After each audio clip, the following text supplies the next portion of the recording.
妹は新しい本を読みたがっています。妹は新しい本を読みたがっています。妹は新しい本を読みたがっています。こんにちは、春菜です。今日も一緒に頑張りましょ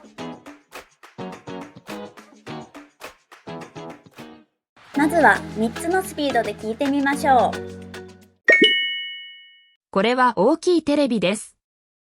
これは大きいテレビです。これは大きいテレビです。This is a big TV. これは大きいテレビです。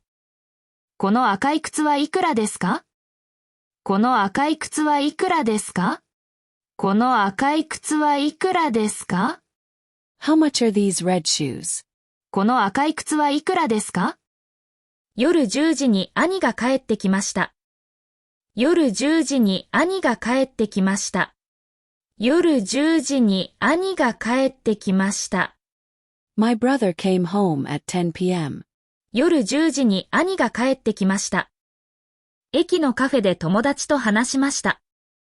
駅のカフェで友達と話しました。駅のカフェで友達と話しました。I talked with my friend at the cafe near the station. 駅のカフェで友達と話しました。妹は新しい本を読みたがっています。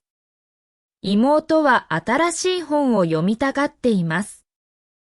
妹は新しい本を読みたがっています。My younger sister wants to read a new book. 妹は新しい本を読みたがっています。公園でギターを弾いている人がいます。公園でギターを弾いている人がいます。公園でギターを弾いている人がいます。There's someone playing guitar in the park. 公園でギターを弾いている人がいます。この部屋から海が見えます。この部屋から海が見えます。この部屋から海が見えます。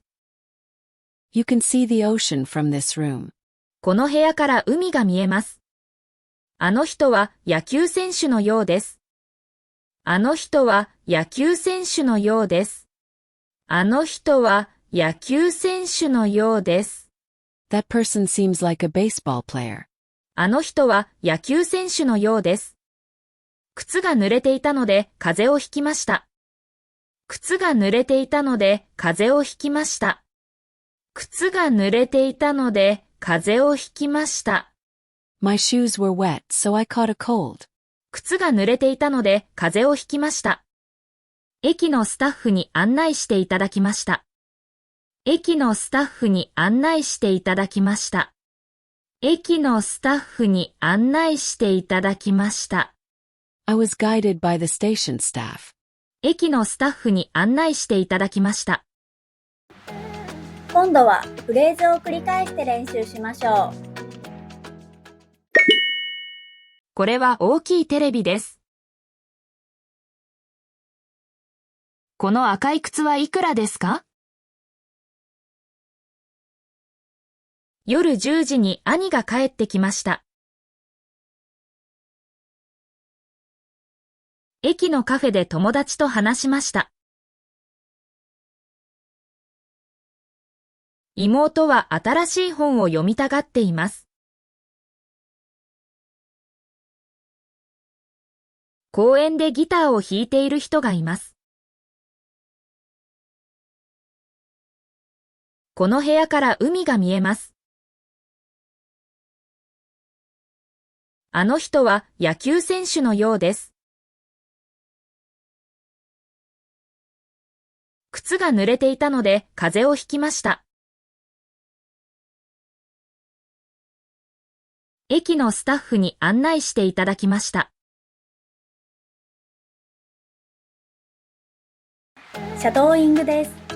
音声を聞きながら少し遅れて真似しましょう。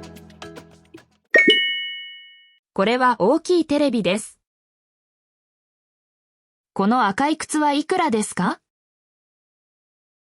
夜10時に兄が帰ってきました。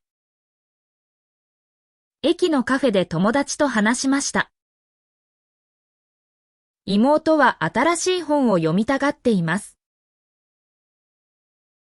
公園でギターを弾いている人がいます。この部屋から海が見えます。あの人は野球選手のようです。靴が濡れていたので風邪をひきました。駅のスタッフに案内していただきました。最後はクイズです。答えがわかったらコメントしてね。パソコンが急に動かなくなりました。パソコンが急に動かなくなりました。お疲れ様でした。クイズの答えは明日の動画を見てね。バイバーイ。